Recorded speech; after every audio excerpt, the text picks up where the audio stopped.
Throw your motherfucking hands. Get 'em high. Welcome back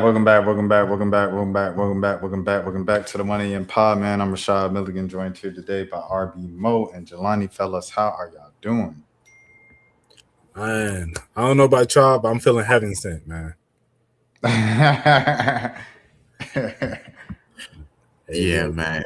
Yeah, we'll probably touch on that song later, but like, yeah, that describes the mood right now. I was just gonna say, like, it's I don't know if it's officially spring yet. Like, I don't know if it's technically the first day of spring, but it's definitely the first day where it's like the pollen is crazy outside, like super crazy outside. Like, you take your phone out and the pollen is everywhere. So I don't know. I'm feeling like I'm kind of encouraged because like once that spring gets here, it's like okay, we here now. Like it's a good time of year.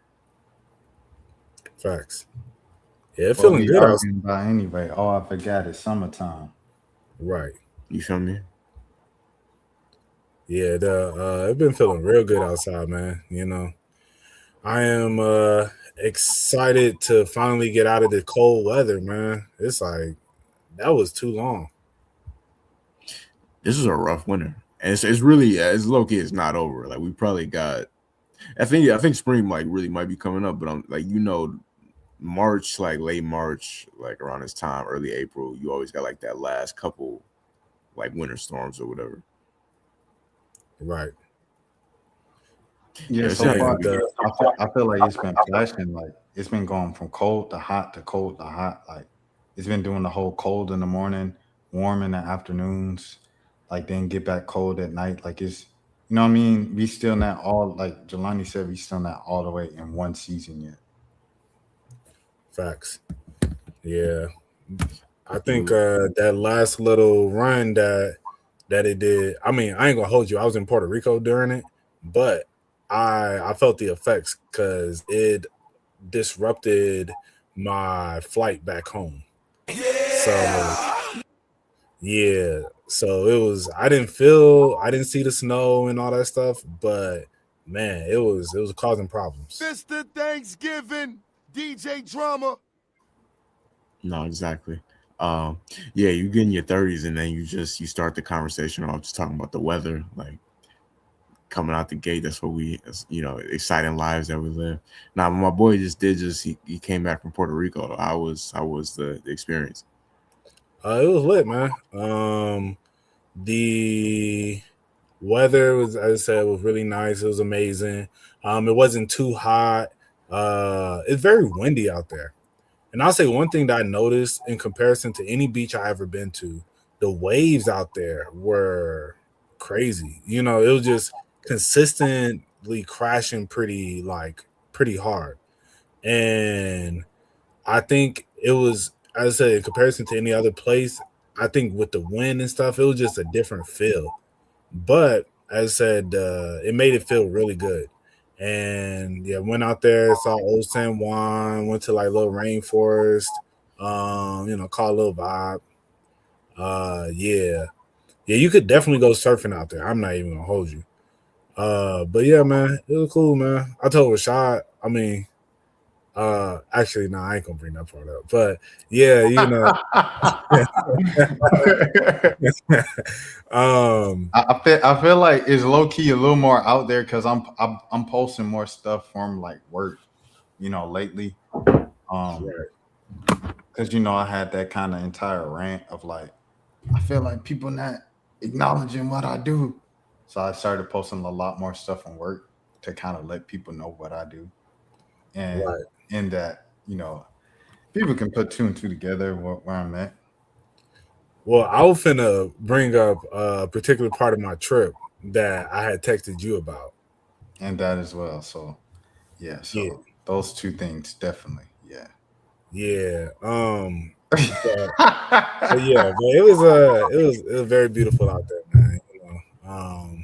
Yeah, that area that's Old San Juan right there, and there's like a fort right there, like a fortress, and I can remember the name of that fortress, but yeah, you can like walk along like the area and whatnot.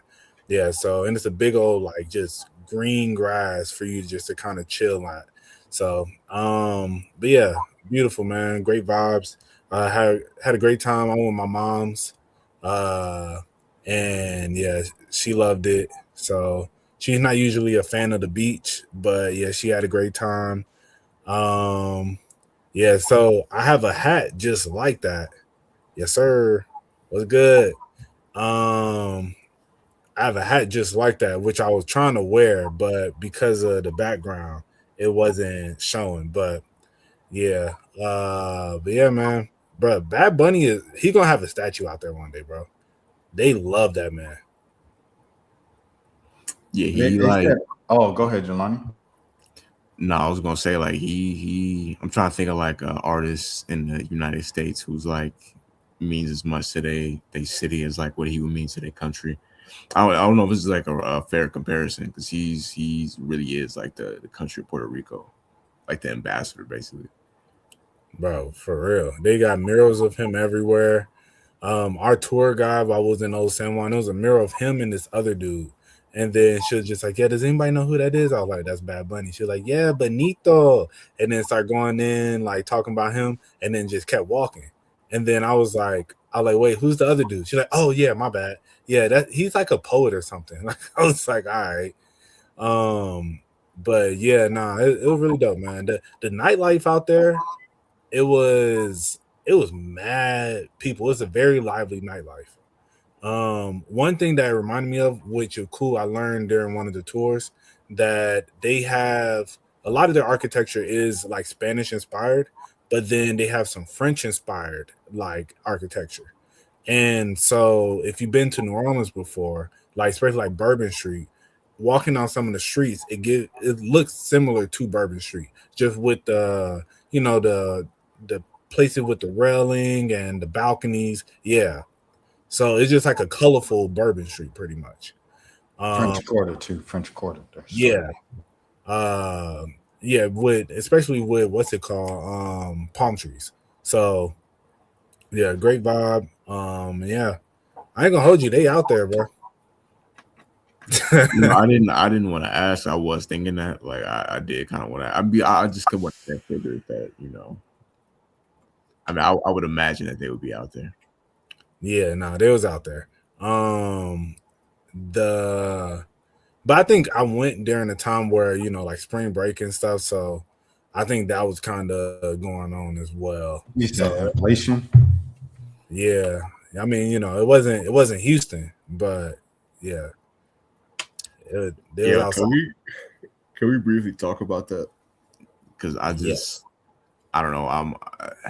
I'm 30, so like I'm out the loop as far as I'm not completely out the loop. Like the algorithm makes it so like stuff that 20, 21, 22-year-olds will pop up on my timeline.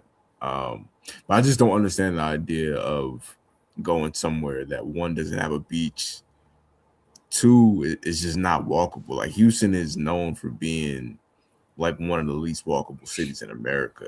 It's not even like at least even Atlanta, you still got certain places like Midtown where like you could get away with not having a car there. There's really nowhere in Houston you could be and not have a car. So like you're gonna have to pay money for Ubers. As you were seeing, like on if you've been keeping up, people got scammed out of their sections. Like it was, I just don't know why the kids chose that city. Yeah, I don't understand it either. And it seems from what I'm seeing, it don't even seem like they really having that good of a time. Bruh, it is not lit at all, bro. Like, I don't know if it's just a generation, because it could be a generational thing. And I know it's a very much thing. Like, I've been out with people who have danced or like walked in somewhere and they said they didn't want to end up on someone's like going viral or something like that for like just being themselves, having fun, having a good time. Cause I seen one of the Houston parties, they hired an influencer that dances, the dude that be dancing to the little young boy song, She Gonna Call Me Baby Boo. And then he be doing all the dances all fast and stuff like that. Mm-hmm. And he do like the little Kim dance a lot. Like they booked him for a party and he was up there, She Gonna Call Me Baby. And he like, and like, I don't know, it's like everybody kind of should know who he is and everybody should be like maybe laughing or turning like, you know what I mean, hyping him up or something. They were just like looking at him, and a couple girls recorded him like, "What is this dude doing?" And the comments was like the Drewski skit of the dude always dancing in the club. I was like, "Oh, y'all don't even know that this is like that's his whole thing of doing dancing really aggressively to this song. That's how he got famous." So, the reason why they were in Houston, though, to give the background, because I think we spoke on this last pod, but I'll just bring it up again for the people who didn't know, like listeners and everything too. Miami and Palm Beach, they banned the kids from going there for spring break. I guess because it was like it just became too much for them. I remember a couple spring breaks ago, like in Miami, the kids were going stupid on Ocean Drive, standing on cars, destroying property, overpowering the police and the local law enforcement. Because it's only so many police, and you got thousands of kids. Like there's a power imbalance there. So you try to enact a curfew and try to control a bunch of thousands of wild drunk kids, like kind of out of luck. Like you're not going to win if you're local law enforcement. So they just banned them from spring break after that. So you can't go to Florida. You can't go to the beaches. The next cheapest place is going to be somewhere in the South. So it's either going to be, I guess you can kind of go Virginia beaches. That's kind of the South. That's like at the I was thinking that too. Like, the what, like intersection of the Virginia South and the Beach? East Coast. I mean, I know it ain't the most luxurious beach, but still, like, It is a beach. yeah, exactly. Right. Even like, I don't know, I just feel like they could have thought more outside the box. Like, is Jersey Shore still popping? Like, is that still a thing? Well, but you got to think it's like if these are like because when we think of spring break as like black people, we're thinking of young black, what I'm saying, college students. So it's like most of the stuff has to happen in the southeastern Yeah, part that's of the true. United States because it's the cheapest there, and that's kind of realistically closest to where most black young kids are. A lot of But silence. So most black kids they're not going to schools in the Northeast and that Ivy League, Penn and Harvard and all these other schools. There's definitely kids there because there's kids from Atlanta that go up to them schools that are black. But like for the most part, most kids are in the South. no, I feel that. I don't know. I guess Houston is just still a random place. I think you could, but I think just the fact that so many people talk about Houston is so hyped up. But I'm like, all these college kids, y'all can't. I don't know. I guess maybe they live in different college lives. You feel me? Or they got them refund checks and they was sitting there, waiting on that. But I'm just like, bro, y'all went out there and y'all getting taxed. If it was me, I would have. You said like Virginia Beach, right? I don't know. I guess Myrtle Beach ain't really nothing for real, but I would rather be by a beach for spring break. I don't know about Myrtle Beach. I just feel like it's too many that's like going to Savannah. It's too many like older people there. Like you know what I True. mean? Like they not about to welcome no thousands of young kids. True. Yeah, I mean, I don't know. The options, I do think I saw people saying this, like, it is a result low key of all of us being on the internet at the same time, seeing the same stuff. Because you got these young kids seeing like people in their 20s or like their late 20s or 30s that be in Houston on like TikTok, living their lives. So they think that that's like what they could do for, what I'm saying? But they don't understand like these people. If you outside in Houston spending money going out on regular, these are people that have money, like whether it be legally or illegally. And these are people that are over the age of 21. If you under the age of 21 in Houston, bro, it's not really anything for you to do. So that's already like cuts out like half of the college kids right there. So you have people basically that just went down there to just stand at gas stations and maybe like go from Airbnb to Airbnb basically. But if they having fun, I mean, I guess. Kids are not having fun, bro. Like I seen another video of South Memphis hype man. Y'all know him?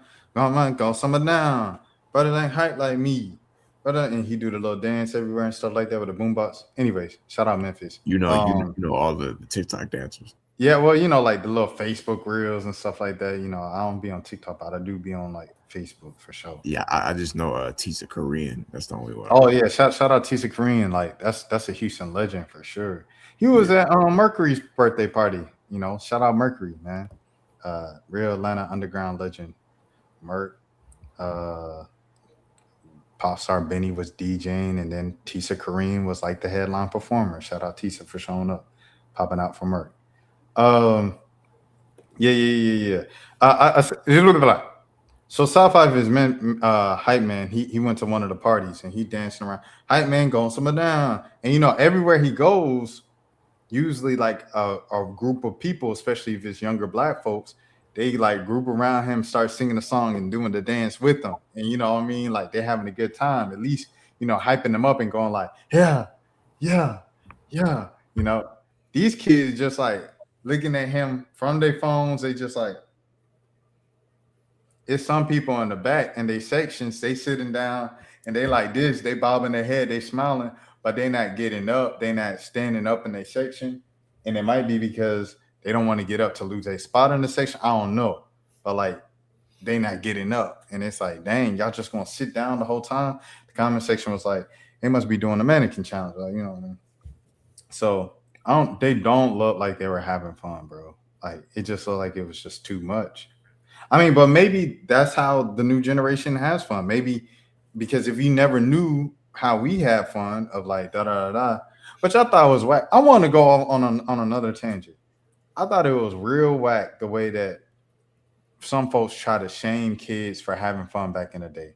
Like if it's some dudes and they mosh pitting or they dancing or they jumping around, and you like, bruh, you ain't talk to no girls, you ain't get no numbers, you just dancing in a moshy pit with some other dudes. And it's like, bro, them kids is having fun. If that's fun to them, let them have fun. Everything ain't about getting women. You know what I mean? Like, I always thought that mindset was kind of crazy, in my opinion. I don't know what y'all think, but yeah. I think you should have balance. I think a balance of it, because the guys who are doing that all night, they're usually musty. Let's keep it a buck. Like if you just sitting there mosh pitting the whole night, usually you smelling crazy, and then it's just like you doing too much when it's just it'd be like, bro, like all right, like I feel you on certain songs, but then certain songs it's like vibe a little bit, bro. But you know, but I do get you where people try to make certain people seem like kind of project onto them like, oh, you doing too much, this, that, and the other. I think you can find that balance, and still have fun. But I don't think the whole party you need to be dummy turned up. It's like soon as Finito comes on, he the first one. He pushing everybody. Hey, what's good, Dan? Dan the man, yes sir. Dan. But yeah, like it's really if you turned up all day, as soon as that first song come on, they rushing to get to the center, and it just be like, all right, bro, like when you moving people out the way, you start a little like pushing and stuff. It'd be like, come on, dog. So that's why I feel like it's a give and take. I mean, it depends what type of party or like event it is too, because I mean, there's still certain parties where people actually dance at. You know what I mean? Like there are DJs that host parties at, or at least in Atlanta, like there's DJs that host parties at different spots where people still dance, and that's the environment for people to be sweating, dancing, turning up. But then you got, unfortunately, like a lot of the black clubs at this point, like it's mostly section culture. So like, yeah, in those type of environments where like it's a lot of Hellstar, a lot of Chrome Hearts in the building. Um, yeah, like it's not too much dancing going on. It's just the girls might hit like a light twerk every now and then, or they'll like twerk on their homegirl or whatever. But like for the most part, the dudes just be post it up, might roll something up, might drink something. But if you in that type of environment, if you get up and dance, if you like the music too much, like they look at you like you tripping, which is crazy because you're paying a lot of times thousands of dollars to be in a building, just to basically just stand around and film each other. No facts. I definitely see where Mo's coming from, and I guess I will agree with it. Of just like it's a balance for sure. It's a balance. I will say like the part that I have a problem with is what like Jelani's saying. It's like a lot of times the people who will complain about it will be the people who's just in there just to be posted. You know what I'm saying? Like you literally just posted on the pole the whole night. You might, like you say, might have some to smoke on in your hand, might have a cup in your hand, and you just post it on the little pole or whatever in the corner the whole night. And then you looking at folks and you like, and you pull out your phone and you go to being a Twitter comedian. Oh man, y'all boy go dress up the whole night to go out just to bump into some other dudes for 2 hours. Like, you know what I mean? It's like let them have fun, bro. Cause all you doing, you dressed up and came out the house just to people watch. Like that ain't crazy. Like, I mean, okay, if that's what you want to do, that's what you want to do. But don't shame other folks for actually doing something if they go out. That's all I'm saying. Right. No, and I do agree with that. As I said, it's just when you, as some people be too turned and you bumping into everybody. And I remember I was at this one spot. This is one spot that used to be open, the Reverie, called Reverie. I don't know if y'all ever been there. Y'all been to Reverie? I've never been, but I definitely heard a lot of people talk about it. I went there. Yeah, that was one of the, I ain't gonna lie, one of the last best spots that I personally have been to. Like I think I haven't been to the new MJQ.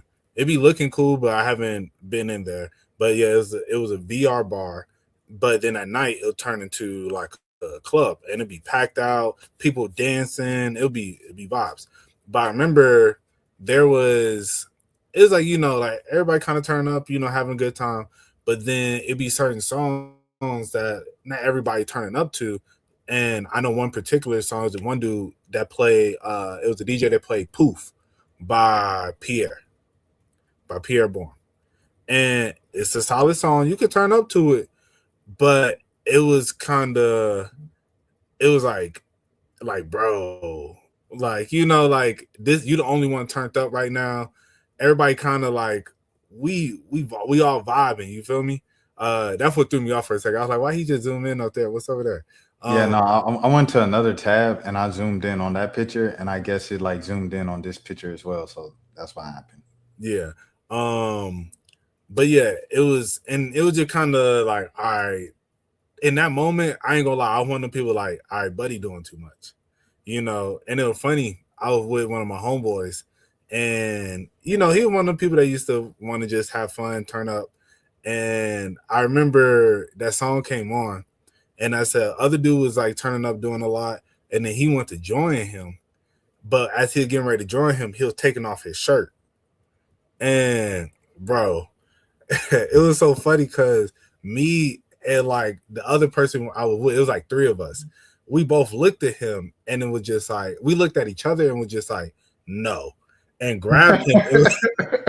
It was like, nah, bro, like you doing too much now. He was like, I can't take off my shirt. I'm like, you can, but bro, that's not the vibe. Well, I ain't gonna lie, like Poof from Beat, because if I'm not mistaken, that's the song that the don't quit, I just went through quick. Whoa, Yeah, I just do this temp. That song ain't turning enough for that. Like now, if it was one of that XX Tentacion, that like if it was one of them or Finito, like okay, I get it, Finito, whatever. But like that song is like, it's like if you wanna, you know what I mean, if you wanna or wanna go, hey, like a light little joint, you know what I'm saying? You don't go hard with that, you know what I'm saying? I think the line, I also want to say this, Mo, is bumping into or stepping on a woman's shoes. As soon as you do that, that's my sign I need to calm down. Because I'm tall too, so they already looking at me like, you know, so I'm like, if I step on someone's shoes or something like that, I'm just like, I'm so sorry. And I escort myself out the little circle. And I just, you know what I mean? I just be chilling after that. Yeah, that could be very embarrassing right there. Like stepping on you definitely gotta like reassess, like, okay, like you know what I'm saying, I'm wilding right now when you step on a woman's feet. No, facts. Yeah, or as he said, or bump into her. Or because you know, in that pit, you just get pushed around.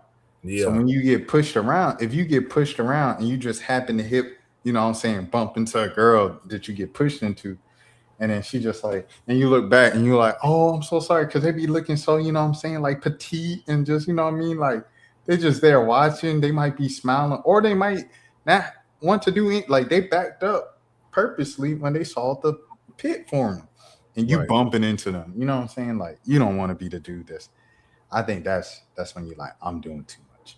Let me turn it down a notch. I can still have fun. And then nowadays, at my age, for the last few years, I say since about maybe since probably post pandemic, I've been like this because I, you know, we were all a bit younger once we came out the pandemic. Um, for the most part, I just be outside the circle and just like, you know, looking at the youngins like, yeah, y'all do y'all thing, youngins. But you know what I mean? Like I'm turning up in spirit. I ain't standing still, but I'm showing you, you know what I'm saying? I'm in support of what y'all got going.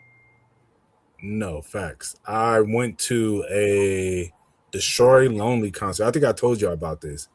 I went to a Destroy Lonely concert, bro. Back in 20, it had to be what, 2023? Yeah, about early 2023, late 2022, something like that. And it was because one of my coworkers that I worked with, he was a big Detroit Lonely fan. But he like at the time was probably about 32, 33. And he was like, yo, I'm telling you, bro, y'all gotta like we gotta go to this, concert. It's gonna be lit, bro. He's so lit. So I'm like, all right, I listened to some of his music. I'm like, okay, this is the vibe. Like, all right, let's do it. So we get down on the floor area. And that was the moment where I realized, like, okay, this life ain't for me no more. Cause yeah, they were mosh pitting, and I was just like, bro, if one of these kids hit me, bro, this is not gonna be fun no more.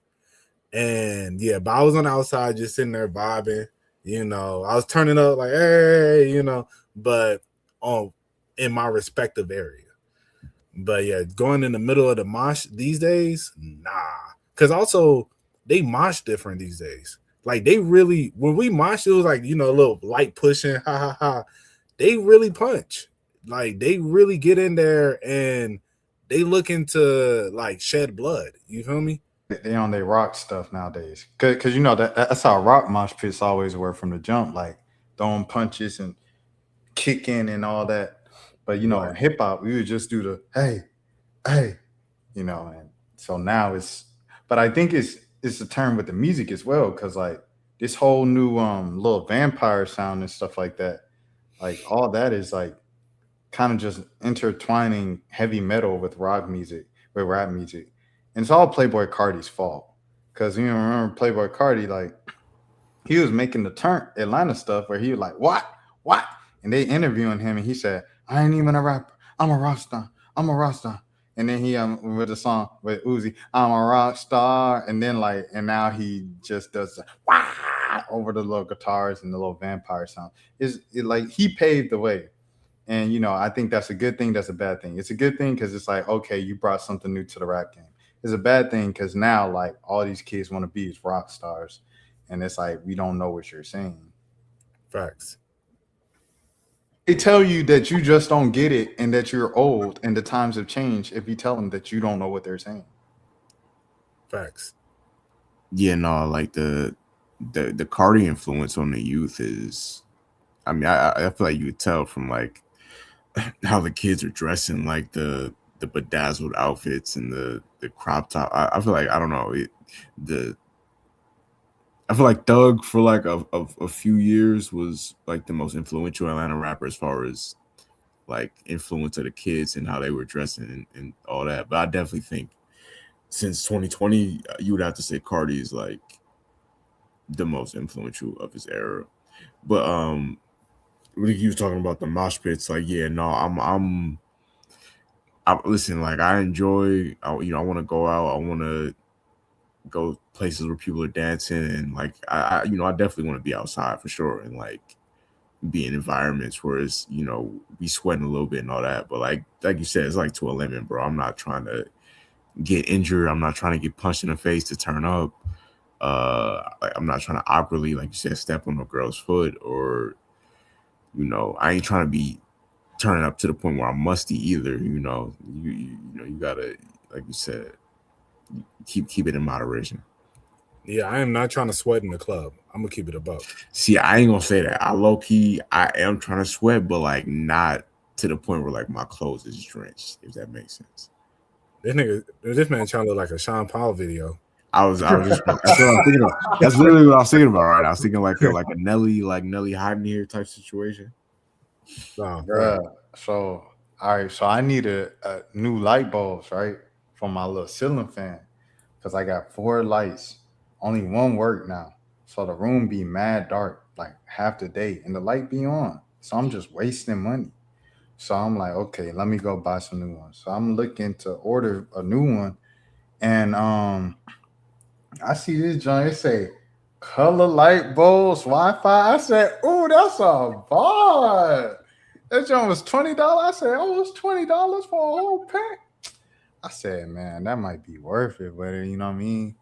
Bro, you could control it from your phone. Bruh, so I put it in the little ceiling fan. It don't work in the ceiling fan one, but it work on my lamp. So I just use it in the lamp. Watch this. Where I'm at. Come on, man. Stop playing with me, bro. So that's really what I'm rocking with now for sure. But I'll say it was NABJ. I say the NABJ party last year. I danced the whole night. I didn't, you know what I'm saying? I ain't going no mosh pit, but I was with my people. We was on the side. It was like me and some folks from like 11 Alive, some folks from, other news stations and stuff like that, because it's journalism conference. And so I'm just like, this the whole night, at least this, at least I'm at least giving them this the whole night. And yeah, I was sweating. Like, I'm doing this while I'm, you know what I mean? And I went the whole night, and someone was like, "Bro, you danced the whole night." I was like, "Cause I was on some. Why don't nobody dance no more?" So like I said that kind of going into it. So I set the example of like going overboard and like dancing the whole time. Like I wasn't doing too much. I wasn't, you know what I mean, bumping into people. I was just in my little corner with my 11 Alive folks. I had, one of the anchors at 11 Alive dancing with me. And every time a song came on, they looked at me. They said, "Rashad, let's go." You know what right. I'm saying? So, but I will say I ain't gonna lie to you. You know what I'm saying? I was a bit damp for sure at the end of the night with the undershirt. No, being damp is crazy. See, the thing is, you just didn't have the proper attire in that moment, but you had the right. You was right. Like going out to actually enjoy yourself and dancing. You know what I'm saying? It's just certain clothing don't. But then again, you got to think like there was an era like that whole like grown and sexy era when they made people, like wear like suits to the club and jackets and stuff like that. There was an era when people was dancing with vests and polo sweaters and stuff like that on. I think it was more acceptable to sweat back then though, because you could just be like, "Oh, he's on heroin." Okay, heroin is crazy. I was talking about like more recently, like not like I'm talking about like late like 2000s. 2000s. Yeah. I don't think too many people was doing heroin by that point. I was thinking about the 70s, where they had the little button downs and then their Oh chest yeah, was out though. Like that's what I was thinking in the disco, the little and they, going crazy like this the whole night. That's the era I was thinking. Yeah, no, they was on heroin. They was on all that stuff. But yeah, heroin, coke, everything in between. yeah, but the 2000s, they was just on that Incredible Hulk. Right, yeah, just hypnotic and Hennessy. Yeah, if you was not to look down at anybody, because I've struggled with my own stuff in life, so I don't want to, what I'm saying, be judgmental, but like doing heroin in like 2007 is I'm not looking down, but like in the black community, you definitely would have been getting judged at that point. It was kind of it was out of style by that time. Yo, did I ever tell y'all the story about the guy I went to college with? What that was This was the NABJ? end of the night of NABJ. So you can't see it, but I definitely remember being a bit damp at the end of this night. My boy got the light skin face on. Oh yeah, for sure. Look at Reggie. That's Yeah, 11 you look like alive, man. he was For in years all the old. Atlanta folks. These are all like people that be on TV and they respect the markets. Like he on it's CBS. He on he be on like ESPN and stuff, calling games play by play. He used to be on CBS Atlanta. Now he back in Missouri teaching at Missouri. He in Kentucky. He on 11 Alive. I don't know, bro, but salute to him though. He doing his thing. Shouts out. But yeah. Continue. But yeah, did I ever tell y'all the story about the kid when I was in college that had that did heroin with with somebody that overdosed? No. So when I was in Southern my freshman year, I had these crazy next door neighbors. My roommates were crazy, but then my next door neighbors were just as crazy, if not crazier. And there was this one dude named Yoki. And so Yoki came second semester. When Yoki came second semester, he had went to school with them. They all went to like private school somewhere in Atlanta. And it was like, oh, Yoki, yeah, that's our boy, blah blah blah. So he was always around, but Yoki was dummy wild. And they said like first semester he had some stuff going on, so he wasn't able to come. So, but he used to stay on like mad drugs and whatnot. So we were all together one time at one of the bars. And I remember I was next to Yoki. And this dude walks up to him and was just like, yo, are you Yoki? And he was like, yeah. What's up? He was like, Buddy looked at him and said, you killed Robert. And and like they had to hold him back. His friends like literally grabbed him and hold him back. And he was about to like just start firing on Buddy. And so I'm looking like, whoa, like what's going on? So when we get back to the crib, like his friends tell me the story. It was a football player at their school. It was a black dude that I guess he was a good player. I don't know if would say the star player, but I think he was he was the better players on the team. And I don't know if he had scholarships. I don't know what his future held, honestly. But Yoki had got him to start doing heroin. And they both OD'd one night. And Robert died. And yeah, dang, I said the D word, my bad. But yeah, Robert expired. And it was but yeah, and so everybody blamed Yoki because they were like, if it wasn't for you, Robert would have never been doing that.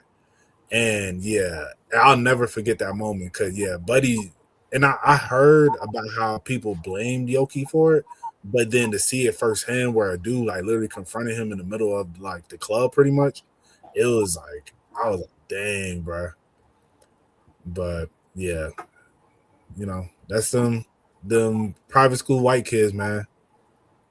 Yeah, nah, I don't know. The thing about it now is that there's not even like either there's no more pure version of it or it's like very little in America right now. Like most of that stuff is stepped on with something crazy like that, like fentanyl or something like that. That I hope we can say that word. We should be able to say that word. It is a scientific thing, but like, yeah, that stuff is. I mean, I shouldn't have to give a PSA about why you shouldn't do heroin. Like I think people know, to try to avoid that. But yeah, I remember I had a coworker get fired because he was like a forklift driver at our job, but he was just randomly start missing days, and then eventually found out that he was doing that. Yeah, man, it's crazy, dog. What's his name? Rod Wave. He got this one song called "Pills and Bills," and he got this one line in there. He was like, I seen my cousin do crack his whole life. Fentanyl hit the streets. He died. He overdosed that same night." And I was just like, dang, That's true. Yeah, that crack ain't pure no more, man. A lot of people who like we were just talking about, they was doing heroin in the 70s or crack in the 80s, and then it was fine. Like they lived, got to be old, and then like you said, fentanyl came out. When I said fine, I mean like relatively fine compared to overdosing on fentanyl and dying. You know what I'm saying? No, I mean some of them were fine. Let's keep it a buck. Like Yeah, some of them were functioning. yeah, it's a lot more people, especially like I'll say a lot of the people who are doing all those crazy drugs back in the day, they somebody grandpa now, just out here living life. They just got over the phase. Especially a lot of these rock stars. They keep it a buck. A lot of these rock stars, that's like what's his name? Ozzy Osbourne that, passed away at like 70, but I think the rest of Kiss is all still, no, he wasn't in Kiss, but Black Sabbath. Everybody else in Black Sabbath is still alive. He just so happens the first one that passed. And as I said, like I think most of Kiss is still alive. ABDC, all them dudes, I don't know if they're doing heroin. I ain't gonna put that on them, but they was in it. You feel me? So, but yeah. Oh, I was just gonna say, did y'all know Dominique Wilkins became a Hawk because of someone's addiction? Oh no, I didn't know that. Yeah, John Drew was on the Hawks. I think he was like the Hawks star player at the time, and he was on like cocaine or something like that. And so, since he couldn't get right, the Hawks traded him to the Utah Jazz for a draft pick by the name of Dominique Wilkins. And the rest is history. Dang, no, I did not know that. Yeah, I wrote about it during the pandemic. I was writing like Hawk stories that younger fans might not know of and stuff like that. Like Bill Russell never played for the Hawks because of racism. Julius Erving never played for the Hawks because they couldn't get the deal done from the ABA. Oh wow. See, I was going to say it was a Black History fact, but it's definitely not February. It has not been February for several weeks. Hold on. First off, happy Internationals Women's Decade. You feel me? We're not even gonna do the month. This they whole decade. Yeah, in fact, no, it's a women's lifetime. Right. I told my coworker that. What you told? I told my coworker that. She was like, "Thank you so much." I was like, "Yeah, nobody else has definitely told you that." Brian made that he introduced that to the game. He gave the fellas the blueprint. How to capitalize on that day. Mm-hmm. Oh, that's a fact. No, we was talking about the players, Dominique Wilkins, like getting his opportunity because of another guy's addiction. Like, that era of the NBA is so crazy. Like they kind of like purposely don't talk about like that, like late 70s, early 80s era of the NBA, because you really had to, like, before Magic and Bird like made the game go global, you really definitely had like full-fledged like cocaine and heroin addicts just casually being in the NBA. And it's hard to fathom that now. Like, imagine a guy, we probably have had players that have been like alcoholics or pills or weed and stuff like that, but like I just can't imagine like all NBA guys today like snorting cocaine. I don't know if I can say that. Daryl Strawberry, probably not. We probably can't say half the stuff you said this segment, but probably cannot say. Yeah, like we get to a certain point where y'all like slip up and y'all say something, and then y'all just say other things, and I'm like, hey, if it was taken away, it was already taken away at this point, bro. Yo, it's too much. Like, it's the terminology. It's certain ones you can avoid, like corn, like things like that you could like replace, but it's like, man, it's hard to have a conversation about anything on here without setting off some sort of buzzword. Snorting off that white, that Snow White, that Christina Aguilera. You gotta go full clips, just pull out your dictionary of like, so tomorrow's the 20th anniversary of Hannah Montana. on Hannah Ballin. Montana. Hannah Montana. Hannah Mon- Yeah, Miley Cyrus is doing like a special with them, with Disney Channel for like with the new Hannah Montana song and everything. Oh wow. Yeah, I'm surprised she agreed to do that because, like, she's rich. I feel like she doesn't need to do it, but maybe she just, was like, "Hey, I want to do this and help you guys out." I don't know. Y'all notice like everybody's going on tour right now. Yeah, people are talking about that. I feel like people say that they've said that like the last couple of years, but to that point, excuse me, look at the economy the last couple of years. That's what I'm But look at saying. the gas prices, bro. Yeah. These celebrities be having like it ain't even people think it's like if you okay, let's say you got $1 million in your bank account, but your monthly bills are like $100,000. Like that, you can't really afford to just lay back, and you can't really miss no checks. You can't really turn down like no investment deals, no not investment deals, no endorsement deals or anything like that. Because it's like you like 6 months of no work from like potentially being broke because you still got to pay taxes the next year. You know what I'm saying? Like, Yeah, DDG said that. DDG said that. Oh, by the way, before I switch slides, this is Pete Maravich and Dr. J on the Atlanta Hawks. Oh wow. Crazy.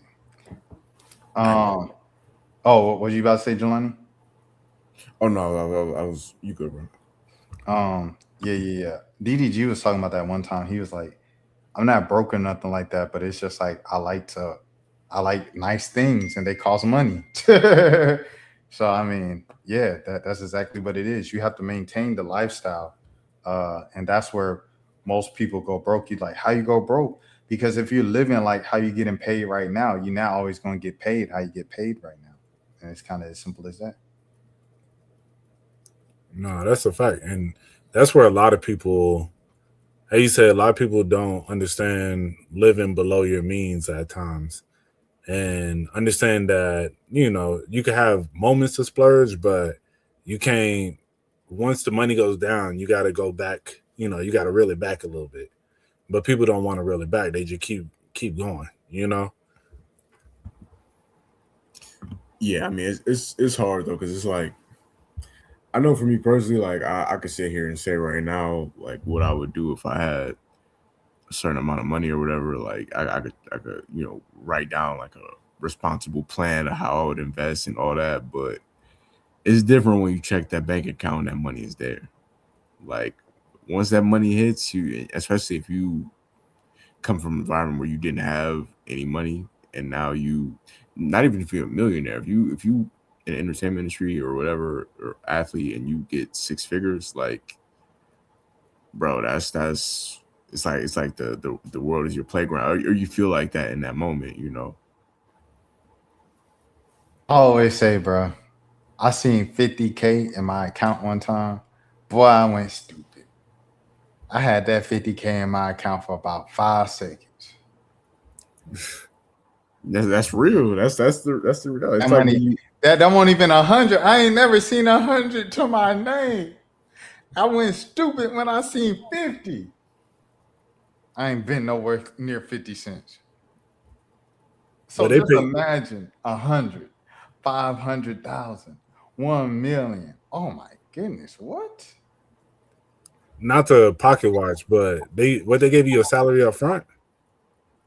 No, I was staying with my mom and my dad Oh, when I moved back to Atlanta, and I had money saved up from college, and then I had money saved up from I don't know, for some reason the money kept going up. Like it was going up in Alabama, it was going up in Mississippi, and I wasn't getting paid anything, so I guess I was just barely, what I'm saying, just barely spending money for real. And then rent was under $1,000 in Mississippi and Alabama. And this was, 5, 6 years ago when rent was that much. So it was like, I guess my spent expenses was low. I wasn't flying because, when I wanted to go home, I would just drive most of the time. So I think a combination of all of those things is how I had So I came back to Atlanta probably about 30. And then, staying with my mom for a year, staying with my dad for a year. It touched 50. I mean, it went out immediately when bills hit, but I had 50. I saw 50 for about a hot second. And then that thing was gone. It was back to, 47, 48, whatever the case. Then it would go down to about 40, then about 30, then about 20, then 10, then 5, and then that's when I moved. So, like I said, hey, and it's been back there ever since. So it's like, hey, if you want to rob me, go ahead, rob me. You ain't gonna find nothing, Playboy. It ain't nothing there. That's why I'm not scared of what I'm saying that. But I'm just saying, I know how I was acting when I seen 50 in my account one time. So just imagine if I seen 100 to my name or 500, especially those many years ago. In my 20s, bro. So Facts. like, if I acted like that, and you know what I'm saying, like. We grew up in the suburbs. You know what I'm saying? Like, I ain't grow up, in the struggle. And I was acting like that with 50K in my 20s. So just imagine if you did, to Jelani's point, come up in the struggle and you see 50K times 10. Man, you gonna go crazy.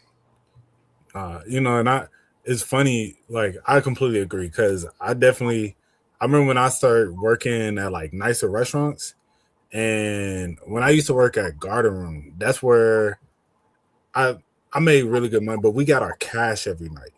I feel like there's other places where I made more money, but they'll be on a check. But Garden Room, I would walk out with like hundreds, like sometimes thousands of dollars in cash, like at night. Bro, I'll pop out. I remember I went to my homegirl birthday, like she had like a little section at a club. Bro, I'm buying shots of 42. I, bro, like no cap, bro. I brought everybody a shot in there as soon as I walked in.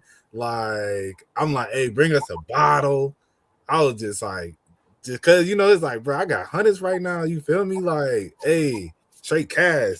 But it's like, but then I had to realize like, it come fast, it can leave fast. So, It leave quicker. bro, facts. But Yeah, yeah, you gotta learn. You gotta go through those moments to learn. Man, what you hear them sob stories, you hear, man, it's just time just tough right now. Oh, say that. I got 50 right now. What you need? One? Oh, I got 49 left. Right. If I could just tell myself, but hey, you need to mess up the bag at least, like you say, at least once to understand the value of the bag. Right. It's a fact. Never again. yeah, no, I've done so several times. It's definitely something that I want to just not even. I just want to be in a position where it's like it's mostly in like they say you should put it in like stocks and things like that. I don't even want to have access to. I wouldn't have access to it if I need money, like emergency funds, but like I just want to have like like some cash somewhere, like a certain amount that I need, and then the rest of it just like in investments and things like that. I'm sorry, I'm still looking at this picture Oh, of you want me to play it? oh no, you don't have to. I was as he I said. want you to play it.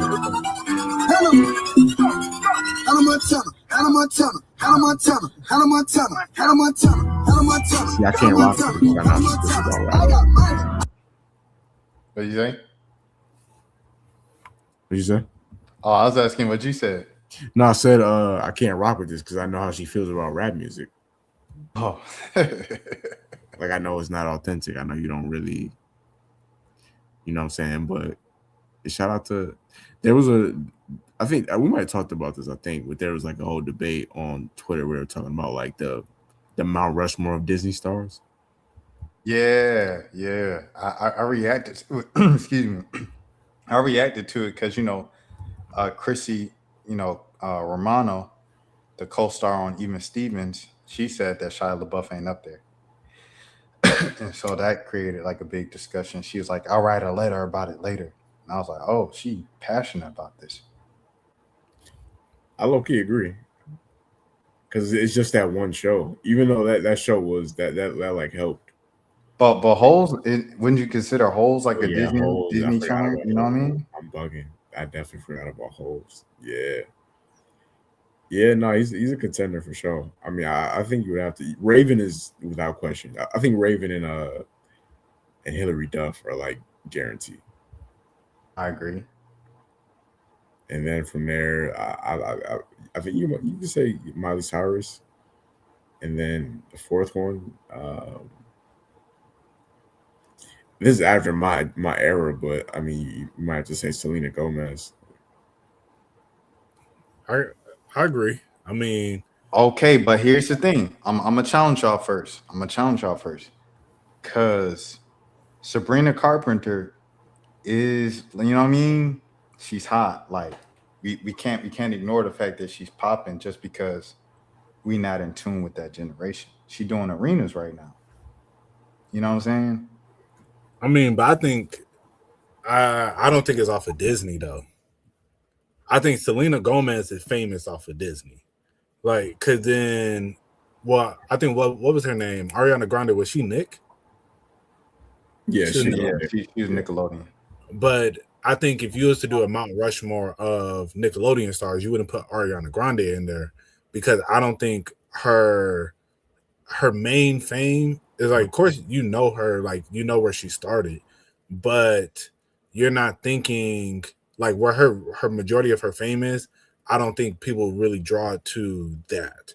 They draw, That's why I say the when they say the Mickey Mouse Clubhouse people, because Mickey Mouse Clubhouse had Britney Spears, Usher, Justin Timberlake. I'm like, you can't count them because that's more like a fun fact. Hey, did you know Justin Timberlake was on Disney Channel? Did you know Usher was on Disney Channel? You know, they don't count as Disney people. right? No facts. Hold on, but Usher was in the Mickey Mouse club. Yeah. Well, like we darn near was like 3, 4 years old. So We I was just thinking a so lot. yeah, I wasn't there, but like I see it all the time. Like when I was growing up, like yeah, he was on Mickey Mouse Clubhouse. Oh, I've never seen the clips of him on there. I've seen Mhm. Justin many times and Ryan Ryan Gosling. Gosling, yeah, Yeah, but I've never. Brady. But they probably only show more of those people because they'll sitting there singing black songs as like teenage white boys. Yeah. I remember didn't they have like an R&B group like little clip that always goes viral? Yeah, Yeah, I think they were singing Jodeci. Yeah. yeah, Just crazy for a kid show. yeah. That's what I'm saying. Like, well, Usher is like, okay, this seemed about right, but yeah, you I got throw a them. question though. I have a What's up? question for y'all. Do y'all think?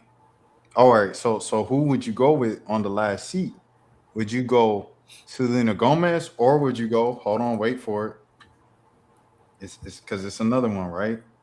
Here we go. Or would y'all go with who y'all going? Selena Gomez or I'll go Demi Selena Lovato? over her. That's Demi Lovato. Yeah. Yeah, I would say Selena because I Wizard of Waverly Place was a bigger show than could what Demi Lovato was Camp Rock. Yeah. Yeah, so Camp Rock was that was big, but Wizard of Waverly Place is that's Disney Hall of Fame. Camp Rock is Disney Hall of Fame to an extent as well, but I'm talking if you're talking Mount Rushmore of Disney shows, Wizard of Waverly Place can possibly be up there. You're not going to put Camp Rock in, I think, the Disney movie Mount Rushmore. At least I wouldn't personally. But Disney Channel movies. Oh wait, hold on. Sorry, y'all. He okay, was appeared in projects like Get Pito, Muppets, Wanted, but he was not a part of the '90s cast and included Justin Timberlake, Britney Spears, and Christine. Oh, Christina Aguilera is in it too. Yeah, she was. Yeah, Ashley. yeah, the reason that's the other reason why I was like, I ain't never seen Usher in there. Cause I was like, I've seen nothing but only white kids. But Usher was a child star though. He was in No, something. um, I'm gonna keep. I'm gonna look it up. uh, yo, it's funny. My dad always like. I remember he told a story about back when Usher was coming up. somebody gave him a demo, like a little burnt CD of like, yeah, check out this kid that's singing. He he coming up, and yeah, and it was Usher CD, and I remember him telling me that as a kid, and I was just like, that's crazy, because he probably probably just threw it out, didn't really think too much of it, but he said he just remembered seeing the name Usher on there. Yeah, it's back when artists had to really they really had to build it brick by brick. Like they had to really do the network and shake hands. They used to do. I don't know if they still do this, but I know like they used to do like mall performances. Like a lot of teenage artists, like they would perform at the mall. That's crazy to think about now that was like a real thing because malls don't really have any weight, and I can't even imagine a bunch of teenage kids going to see somebody perform at the mall. They still perform in the mall, like Zeddy Will and them. Oh, they do? Yeah, but I mean, but that I guess that's like some up north stuff though. Like, cause American Dream Mall is still like a mall that's like, what I mean, it's a spectacle up there in Jersey, American Dream Mall. Okay. And I think Kendrick, if I'm not mistaken, Kendrick performed at the mall at American Dream Mall on their last tour. Uh, because SZA was doing her makeup pop up, and then Kendrick came out and like I don't know if they did Luther or if he just came out and said, "What's up? Y'all supporting SZA?" And it was like, "That's what's up," and then gave the mic back. I'm not sure, but yeah, Kendrick did that too. Like, but American Dream Mall, I feel like might be an exception just because it's bigger than a mall, Yeah, no, I want that to become like a. I know like in the early days of like 80s, early 90s, like when I hear people talk about that era, they say that like rappers would perform at like skating rinks, like before hip hop became as big as it used to be. Like that's just the kind. I don't know. I want people to. I think it would be dope if more rappers and just artists in general found like and I'm gonna segue this to La Russell. If people found like more creative venues to perform at, like like the Russell did have a thing at his house that he was doing and all that. Yeah, I want to see more of that going forward. Yeah, no, that's why I hate with what he did. I felt it kind of just took away his momentum because I think just the stuff that he was doing is all super dope. And a lot of people are. I've seen some people be like, "So look, y'all want to have this fake outrage of you think he's support." I don't think nobody thinks he's supporting Jeffrey Epstein or Hitler, but it's just the point you making it. I just don't think it's needed. You feel me? I get what he's saying though. Where they're all the same people that made Martin Luther King, that made Malcolm, that made all these great people, also made this evil in this world. So yeah, I get it. It all come from the same place, and it shows the duality of life, where your decision can take you down different paths. I feel you, but I think I don't know. You just didn't have to go that deep with it. I think this is a topic that. Hey yo. Oh, my bad. Pause. Slow down. But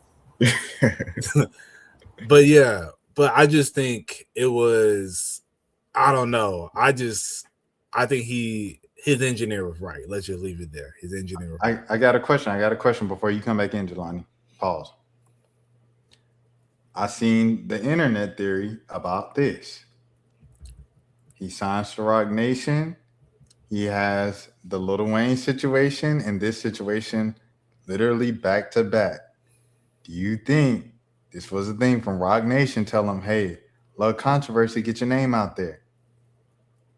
Do you think that's what? Because La Russell, you got to think about all the times he was independent. La Russell been independent, grinding, doing his own thing for the past 8 years. The most you hear about La Russell is like when he was doing the Name Your Price mixtape. Shout out Nipsey, rest in peace, Nipsey. When he did the Name Your Price mixtape, and him doing the backyard shows, and him getting all the way to the NBA All-Star when it came to Oakland, and he was performing there. because he did Super Bowl, but he did Super Bowl after signing to Rock Nation. So it's like everything LaRussell was going viral for or in the headlines for as an independent artist for like 8, 9, however many years it's been that he's been grinding has been nothing but positive stuff. And people saying, this is dope. I support him. Salute. I respect his hustle. All of a sudden, he signed with Rock Nation and it's back-to-back controversies that's not on his side.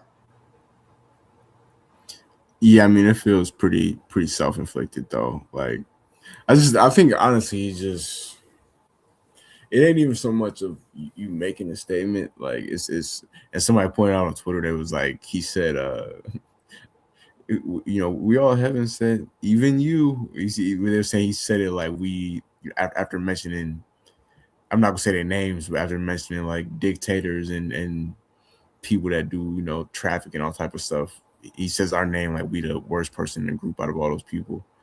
But yeah, no, I just think he's just giving people too much access to himself. Like, you can't, if you're gonna make these statements, like whatever you said about Wayne, or you want to go against your engineer and put this song out because you feel like the world needs to hear it, like, just put it out and disappear. Like, stop entertaining, stop arguing with people, stop making videos calling people that don't necessarily understand, quote unquote, what you're doing stupid. Like, you're giving people too much access to you, and you could tell it's getting under your skin because you deleted all your social media.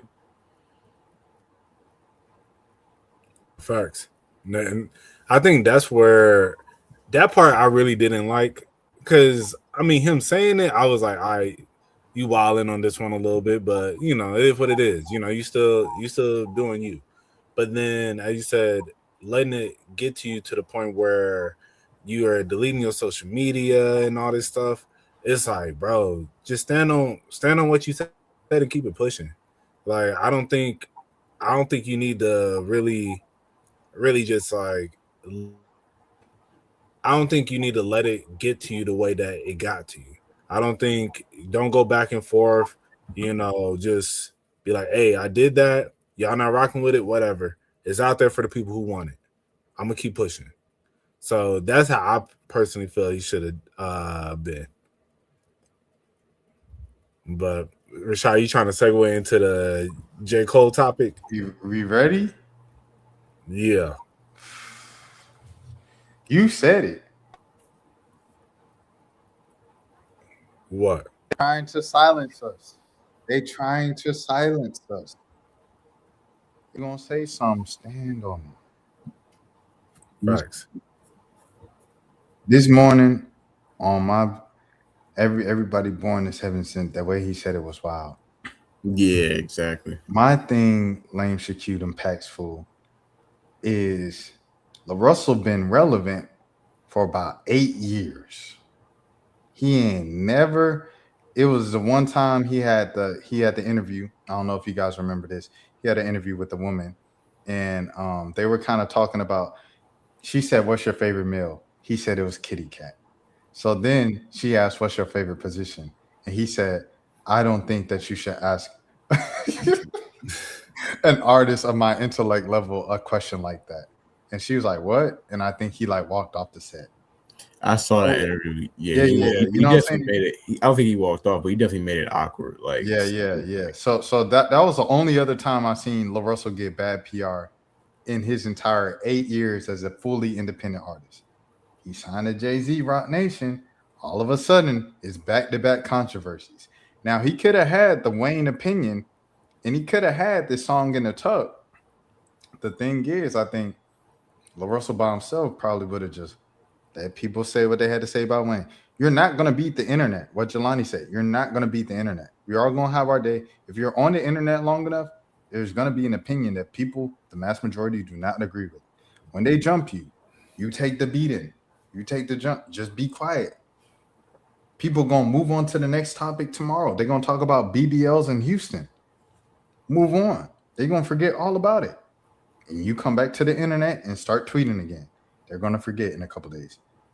Then you had this for no reason. There was no reason to release this song. You just released it because you wanted to. Or Jay-Z, Rock Nation on, you know what I'm saying? You really buzzing right now with the Lil Wayne joint, man. You know what I'm saying? You got anything else? Well, I did record this song that my engineer didn't want. Let me hear it. Oh, that's perfect. That's really gonna get them mad. Put it out. I'm just saying. Jay-Z voice. Hey, put out the song. I ain't do no Jay-Z. I can't. Nah, I can't. feel you. I respect Jay-Z too much. You know what I'm saying? I do love Jesus Christ, though. You know what I'm saying? I don't know where he stand with Jesus Christ. I do love Jesus Christ, so I have to say that Jesus Christ is Lord of my life. J. Cole, you started the beef. I woke up at 4 a.m. this morning. I woke up at 2 a.m. this morning, and I wanted to go back to sleep. I couldn't. So I was looking at my phone. It was the 2-year anniversary of the Like That verse. So I'm looking at all the reactions from 2 years ago on the Like That verse. And shout out to the Mallory brothers. They were talking about, yeah, you know, J. Cole been going around for the past like couple years. Like, I'm the best rapper, this and that, smack you rappers. I said, you know what? Y'all right, Mallory brothers. Thank you for taking me back to 2024. For the past 2 years, J. Cole has been trying to gaslight us that he didn't start the whole beef. You started the whole beef, J. Cole. So for you to turn around after you deleted the song, after you do your apology and stuff, to turn around and say it's the white man that run the label that's doing it is nasty word. That's nasty word. That's nasty word, bro. So that's all I have to say on it. In terms of him doing the interview with Cam, I'm glad he did the interview with Cam, tackle the elephant in the room, and they talked about the legalities and they talked about the beef according to the clips that's out there. I'm waiting until the full interview is out so I can enjoy the full interview in one piece.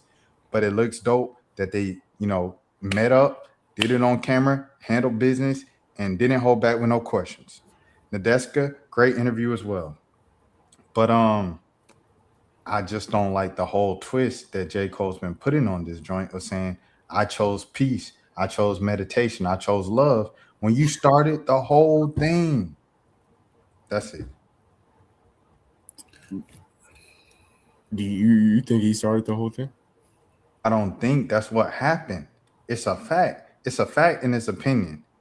It's a fact, right? Drake or J. Cole reached out to Kendrick to hop on a song with him and Drake, right? The whole big three. Once Kendrick said no, I don't rock with Drake, to whoever it was, whether it was Drake or Cole on the line. I feel like Cole should have took out the whole mentioning the big three. I feel like Muhammad Ali, I'm doing the moral steppers. I'm stepping on all the competition. Whatever he said, the slick shots he was kind of throwing at Kendrick, he should have took all that out his verse. Just rewrote it. He didn't. He kept it in there.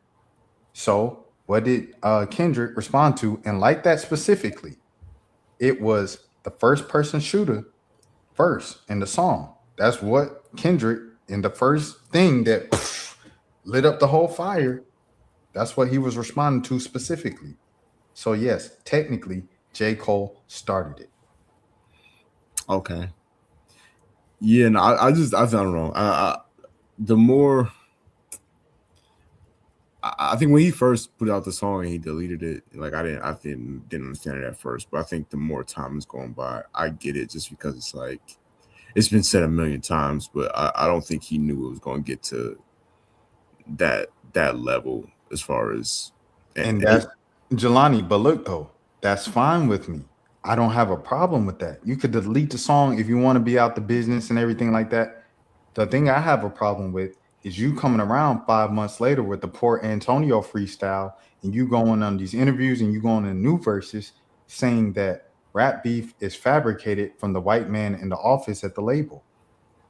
And that's not what happened, bruh. You said what you said. Kendrick responded to it. You responded to that. Drake responded to that. Kendrick responded to Drake, and back and forth, and that's what happened. So to act like it's a white man in the suit that started it and pinning two black, that's a lie. Go ahead. Well, technically, J. Cole is half white. You know what I'm saying? Nah, I don't know. I guess he did technically start it. I just feel like it was simmering for Drake. I mean, Drake and Kendrick had their own thing like for years. I don't think he knew it was going to be that, but I do get your overall point where it's like, you can't sit back now like, Mr. Peace and Kumbaya, and I never thought it was going to go this far, but I don't know. I just feel like, because he was talking about it on the thing in the interview, like in the clips I saw where he was saying like he doesn't know if the content went too far, but he does think that the fan base like went too far as how they act. I do agree with him on that. Like the fan bases on both sides have, to this day, bro. I still see Drake and Kendrick fans arguing on the timeline every single day. So yeah, I just think overall the whole situation just is as great as the music was, it just got out of hand. Yeah, I think one thing that I did not like in the clip, but he even admitted that it was kind of lame how he's talking about it. The whole afterwards of so like I mean, I've spoke with them, but I don't really reach out because me assuming because I've heard things, but like they still my peoples though, and it's like, bro, don't um don't act like, I think as he said, but he was like, me even just saying this, coming here and saying this on on mic is kind of lame. And I was just like, yeah, like why say all this? Just reach out to him, like these your people, just reach out to him and see like yo, what's up? Like, I want you to know that ain't no hard feelings between us.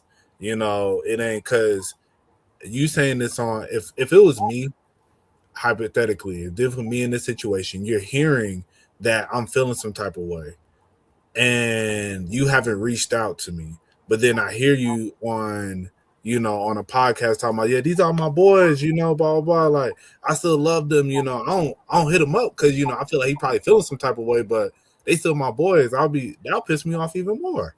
Like, bro, just reach out to me. So that was the one thing I didn't really like within the clip that I saw, but I'll see with the whole interview, like form a full opinion on it. But yeah, I'm thinking like, Cole, you realer than that, bro. Because I think if these are people that's like me hypothetically, I feel with like you or Rashad.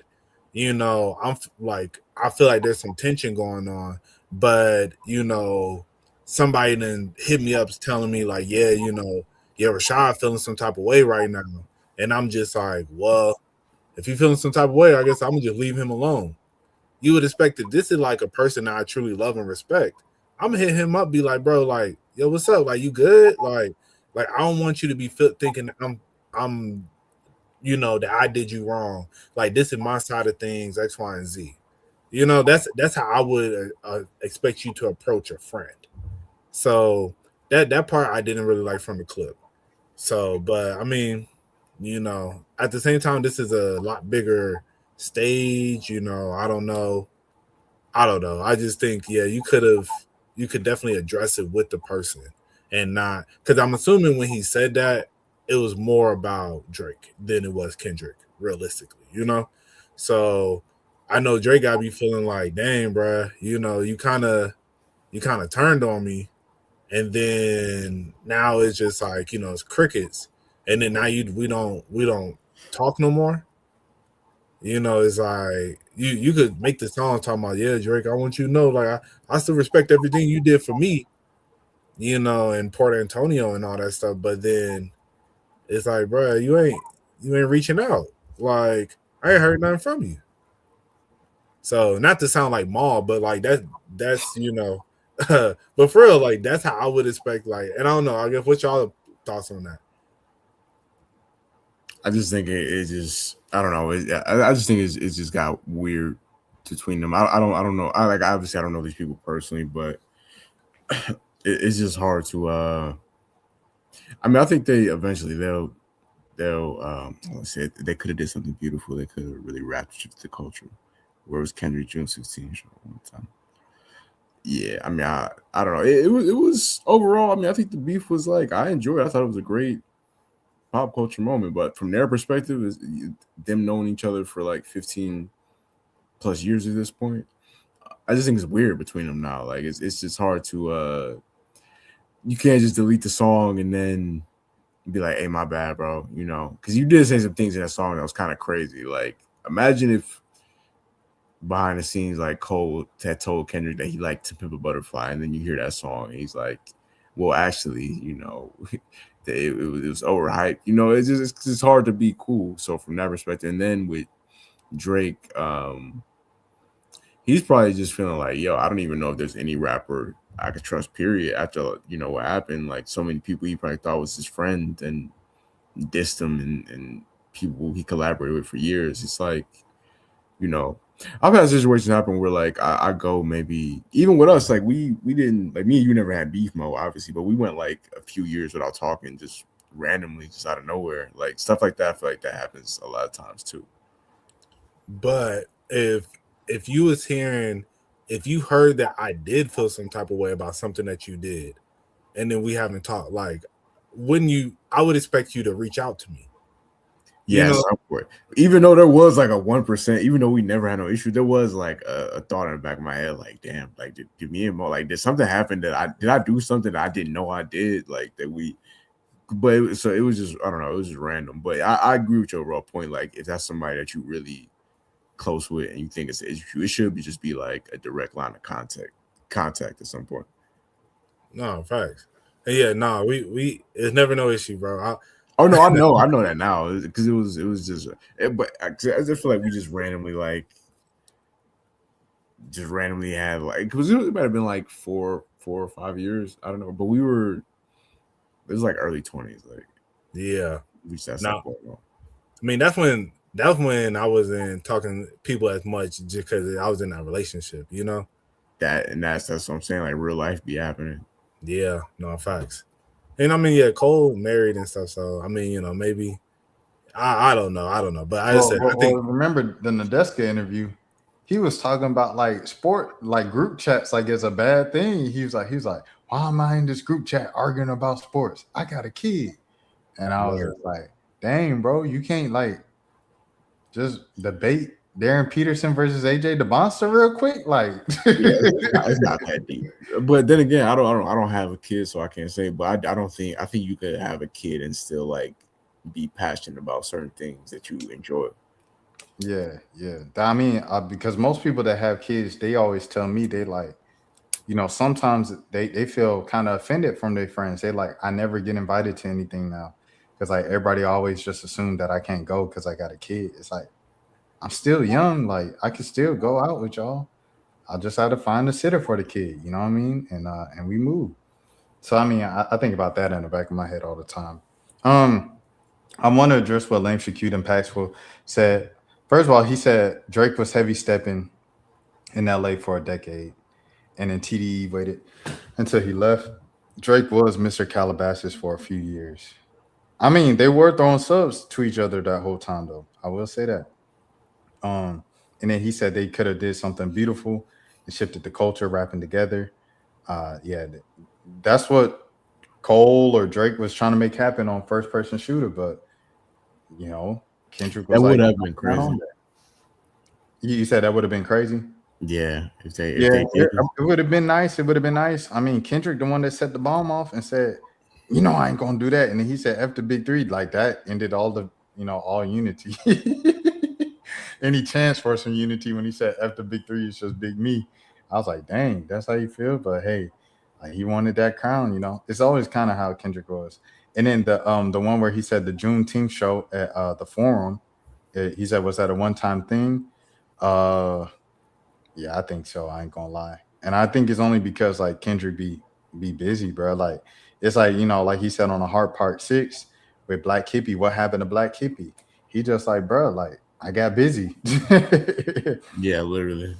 The rap gods were happy with Cole, so he had that godly flow, but they took it when he tried to use it for wrong. Kill my ego, now I'm snapping like a gold mine. Yeah. So, but to answer Mo's question on like how would I feel if like someone thought things were weird between us and he didn't just reach out, I say, bro, like at the end of the day, I always think about the phone works both ways. And when I feel like I've done what I could to salvage the friendship, it's like I'm gonna leave it in the ball's in your court. Like it's someone who I was real close with in the women's basketball space a few years ago. I was real close with dude. And then you know what I mean? Like he kind of did something that I didn't like. I told him about it. We kind of moved on. And then I was just kind of telling other people about it in the space. They was like, "Oh, you probably need to cut him off." And then he got into it with them, and they a black woman and he a white dude. So, what I'm saying? I sided with the black woman, you know, and we talked about it. And he was like, "So you just gonna take her side?" I'm like, "I ain't gonna lie, I've been rocking with her for a little minute too." And that was kind of that. You know what I'm saying? I'm saying all this to say it easily, the relationship, the friendship could have easily been salvaged with a simple phone call. But I sent my text, he sent his, and he never made the phone call. So it's like, dang, what else can I do? Like, you know what I'm saying? Like, I'm not about to call you when you feel like, you know what I'm saying? Like, you're the one who's offended here. Me, I'm cool with both of y'all if y'all still want to be cool with me. But I understand there's a rift. If you still want to mend things because you feel away, call me. I sent my text. You ain't call me. Okay, it is what it is. You unfollow me. You had your boys unfollow me. You changed. You moved states. You got married. Congratulations. I hope you're doing well if you still check out the channel from time to time. But it's like that friendship could have been saved from a phone call and you didn't want to reach out. The phone worked both ways. I'm not going to be reaching out when you feel offended. So it's like, I think with Cole, I don't know. Maybe he should have just reached out. The phone worked both ways, but Cole, you know what I mean? If Cole, if you wanted to save your friendship that much, reach out to him. You know what I'm saying? But that also it crashes the whole thing of what they were saying on Rory and Maul that Cole and Kendrick talked on the phone. What they say for 3 hours once he dropped 7-minute drill. I'm like, that don't even. You know what I mean? It's just a bunch of stuff, rumors out there that just made no sense throughout the whole beef. Like the whole thing of like Schoolboy Q stepped to him and said, "Hey, this where the beef going. You might want to drop out." Like it's just a bunch of rumors that the internet ran with, and they could run with it because three of these dudes do interviews. So I'm glad that at least Cole doing interviews. Maybe it would hard Drake to do an interview or Kendrick to do it. I know Kendrick ain't never gonna do an interview because he just so mysterious. But gosh, Lee, just say something, bro. Because you leading up all these little side things and people can just make up whatever they want to say because y'all ain't talking. Just talk. Y'all ain't got to be so mysterious and so big all the time. Y'all ain't bigger than the program. You still him. You got to pee every day. You got to put on pants with 2 legs every single day. You ain't no special. Do an interview. Talk to somebody, bro. I mean, it's all good. We all know the Bobby Altoff interviews on the way. They giggling about how many kids they gonna have in an alternate universe. If y'all don't talk about rap, no, that's real journalism right there.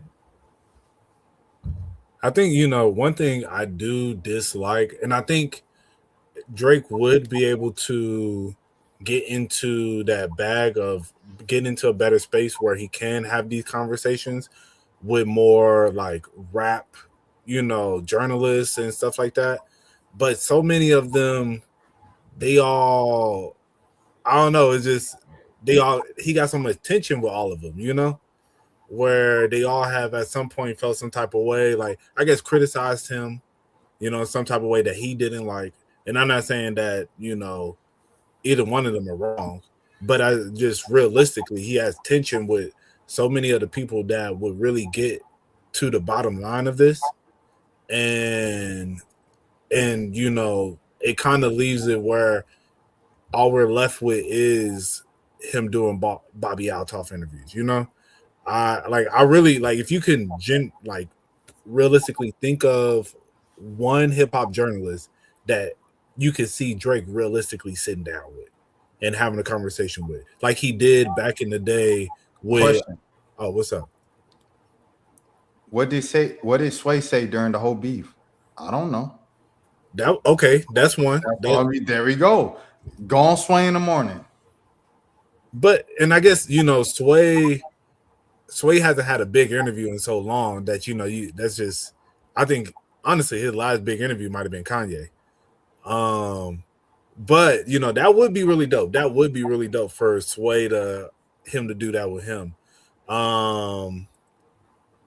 It's like I've been listening to Sway in the morning forever. But yeah, that would be cool. But I think a lot of the people who do are doing the main figures in there. That's because Sway is still a big figure, but realistically, the main figures that you think of when you think of hip hop interviews, like the of course, like Ebro and Nadeska. What's the buddy? What's the two dudes that he sat down with at his crib? With Frat Radar, Elliot Wilson, Beat and Elliot Wilson. B-Dot. yes. So like, I wish like that relationship Yeah. didn't go sour. They started beefing because of the Bobby Altoff interview. Yeah, and and I wish that never happened because I think that was like probably one of Drake's best interviews because they asked him real questions. They really got to they know hip hop, they know all the stuff in there. Bobby just looking for clickbait moments. She don't know rap, so it's like I think you go with because Sway is like Angie Martinez, right? Like Angie Martinez ain't necessarily like the hottest interview, but Cole used to go to her all the time. You know what I'm saying? Because she got that history of being here since the 90s and she know hip hop like the back of her hand. I think if you go to someone like Sway, because like you say, you can't go to Elliot Wilson because him and Elliot Wilson beefing. So it's going to be tension there that you got to cut through just to get to the regular interview. So I'm saying you go to someone like a Sway. Okay, like you said, okay, Sway might not be viral every single interview now. However, he still has the hip hop knowledge and the depth to carry out that interview. And I think it'll be a good interview. You know what I'm saying? Right. I think the last viral Sway moment outside of like Lil Baby and everything like that will probably be Lil Dicky, the Lil Dicky freestyle. Okay. Yeah, no, I mean, if we talking just straight off of like loyalty, not saying that they journalists or whatever, like, but if we just talking straight up of who was loyal to Drake, I mean, it would make more sense for him to interview with either Maul or academics. Like those, like the two main ones that really was holding the fort and still right now still holding it down for him. You know what I'm saying? Like if we just doing it based off loyalty, if we just talking like pure journalists, I don't really know who. It's not that many, like you said, that he doesn't have an issue with or that didn't take a shot like even like Rob Markman, like he's not cool with him. Like it's plenty of journalists out here, but major ones that didn't take a shot at him. I'm not even gonna say take a shot at him. Like major ones, he just don't have issues with. Like I don't know who. By the way, just 12:45. I gotta log off, but we still got like another 20 minutes before then. Bet. I think Maul would be too biased, but I think yeah. Okay, go ahead. I'll let you finish, Mo. Well, I was going to say, yeah, Maul would be too biased, but I think academics would actually be a good interview because academics don't care. He's going to ask the real questions, but still, he's going to glaze them, but he's going to ask the real questions like, yo, so what really happened with you and Cole? Like what, why is Kendrick feeling this way? Like what was the phone call? Did X, Y, and Z? He's going to get to because at the end of the day, he's about getting. I would say that's one thing about him. He do be, as I said, glazing like crazy with like, especially when it comes to Drake, especially in comparison to Kendrick. But I think at the end of the day, he's going to ask the unbiased questions that everybody want to know. But I think I don't think Drake would want to do that. I think it could easily go left, and I just think he doesn't really want to talk about. Facts. All would be violent. That's crazy. But I think at the same time, I don't think Drake really want to have these real conversations. Like he, of course, huge fan, but I'm gonna just keep it a buck. I don't think he's trying to have these real conversations, with anybody. Because I don't think he wants his persona to get like he'd rather just seem like the fun guy, you know. No, I'm joking. Yeah, no. Go ahead, Jelani. Oh no, I was gonna say like I was gonna say I think he was trying to move on from the beef entirely and just not talk about it to anybody. But at the same time, I heard that leak or that snippet of him mentioning Schoolboy Q. So it's like, you know, I definitely don't think Drake. I can't tell you the last time Drake did a real interview. I mean, it's been forever, and it's been even longer for Kendrick since they did. Like he did the interview with SZA or whatever. And he did like a Super Bowl interview, but it was like it was very regulated. You could tell that they were told like you can't ask certain questions and things like that. So yeah, I don't think either one of them is probably ever going to really. It will not for a long time. They won't sit down and talk about the beef. Yeah, it's gonna. I don't know. Maybe years from now, they'll write a tell-all book or something. But This is it's gonna be content forever. Like people gotta accept that. Like I've been seeing people on Twitter like, yo, y'all still talking about Drake versus Kent, bro. The two biggest rappers of a generation went toe to toe, and it was like one of the craziest weeks, if not the craziest week in hip hop ever. Like, yes, people are gonna talk about this for a long time. I was just thinking about academics randomly. It was like the most random day where he just was like, yo, Kendrick was just messing up my favorite songs. And he pulled up Goosebumps and like what was the other song? Like Mask Off the remix. I'll give him Mask Off, but Goosebumps, he was tripping.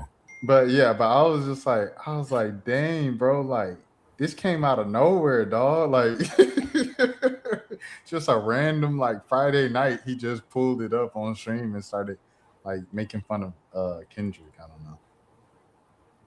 Yeah, no, it do be like super random. When he went on that round, I was just like, all right, bro, this is pure hate. But as I said, especially with the Goosebumps, I'm like, that's like a top 5 Kendrick feature, bro. He's in the Asher Martin doing donuts. Facts. But yeah, bro. Yeah, no, that would be I don't know. I think that'd be a great interview. Like academics he's not a bad interviewer.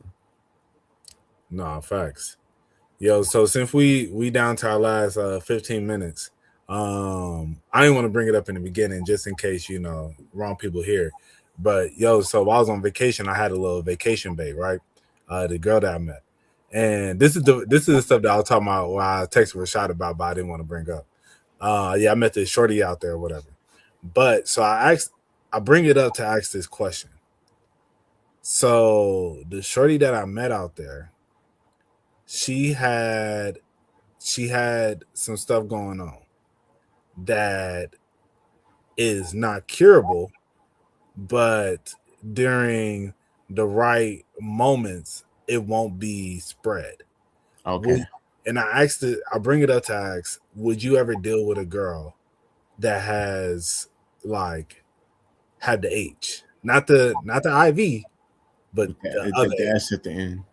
Yeah, you feel me? And right.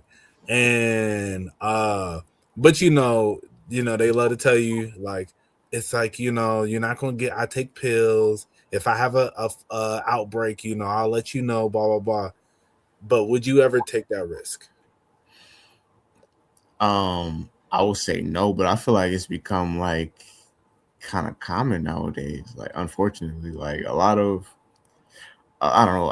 There used to be a time where it was like I feel like that was like a real stigma behind having certain things, like having any one of those diseases. And now it's like people just kind of accept it. Like it is what it is. Like you see, that ain't stopping no girl from messing with young boy. I put it like that. Like none of those women are like, yo, we not doing this no more. Like, oh yeah, my bad. I forgot my the words of Jelani are not the words of Rashad. But yeah, no. That's and if I'm being totally honest with you, my initial answer would be no. But like, it always comes down to how bad is she. Like, and I shouldn't say that, but like, that'd be a lot of the decision to be like, yo, if this is like a real once in a lifetime, like, generational prospect, I might take the risk, even if I'm not proud of that. Nah, I hear you. I ain't gonna say I feel you. I hear you. Yeah, you know what I'm saying? Like, I'm not saying I would do it, but like, I could see how somebody would be like, you know what? I don't know when I'm gonna get this opportunity again. Yeah, I mean, as I said, I just don't know. I feel like for me personally,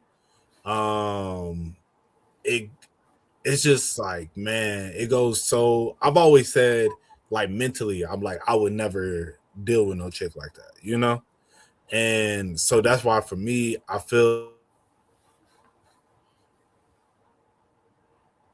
But I've like morally told myself like my whole life pretty much. And then so it's like going against that, it'll make me feel I feel like I'll end up with it, even though they be like, oh, like it doesn't mean you're gonna get it, blah blah, but I feel like that'll be just my luck. Like you say you'll never do this and then you do it, and next thing you know, it's goosebumps everywhere. You feel me? But Rashad had showed me a chick who got married and has a baby on the way, but she got the other age, the big age. And then yeah, Buddy, he's negative, but he was like, I'm gonna take that risk. And now they're married with kid on the way or whatever. Yeah, I think I forget what the name of the. It's like some way where they listen. I don't know, but I know it's some way that they can do their thing to where besides the obvious thing of like, listen, man, you kind of caught me off guard with that. I ain't gonna lie to you. I'm trying to put a sentence together. You know what I'm saying? Like, it's a lot to say about that. Yeah, it's just like a lot of advancements in technology and health now to where it's not the death sentence that it used to be. Like it's there's different ways to go around it and things like that. Lord willing, none of us are affected by that disease, whether directly or indirectly. But yeah, they got all type of stuff, bro. Like they got whole dating apps for people that have certain stuff. Like, is it it's not as bad as it. This is gonna sound crazy, but like it's not as bad having the big H as it used to be. No, that's a fact. They definitely, especially in the alphabet society, they have they're big on, they're big on like, taking proactive like pills and stuff. Yeah. So I was gonna say they should be. I saw somebody say on Twitter before. It's true. Like it's marketed as being more of a thing for that community. That should be like just standard for everybody. Yeah. Nah, definitely, especially if you're out in Houston. Or Atlanta. No, facts, for real. Yeah, but definitely Houston, though. Yeah, that's it's nasty out there.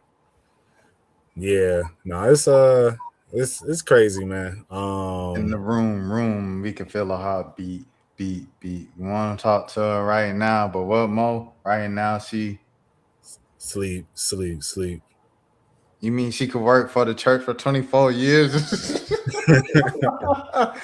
But Magic Johnson can live? He's grown. Yeah, that's a fact. Man, how I feel about it is like, I don't really want to comment too much on it, but I do think the whole thing, like Jelani was saying, it's become normalized because of the advancements in medication. And also just like, I feel like the wildness kind of promoted in the modern society with social media.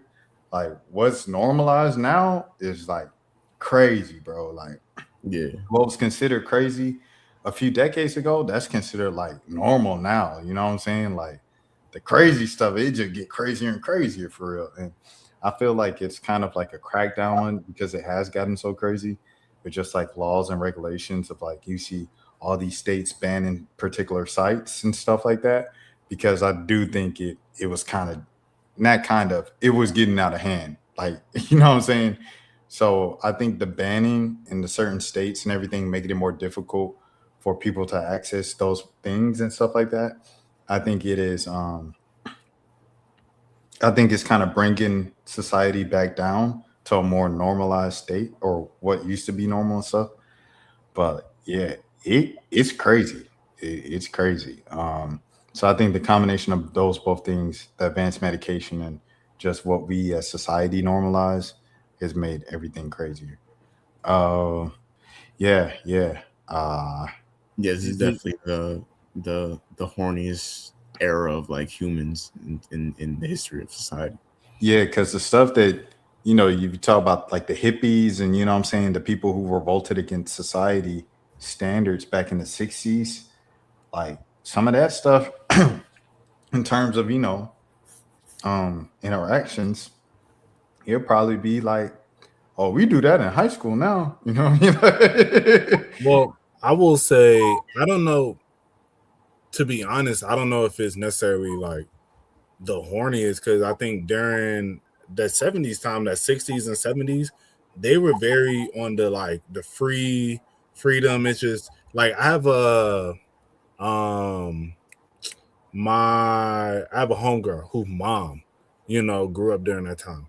And she kind of told us about it, just, you know, having sex with somebody was not, it didn't really matter. But you gotta think they didn't have as many like STDs and stuff that they had to worry about. Like HIV. I mean, well, I mean, yeah, we didn't say so much, but yeah, HIV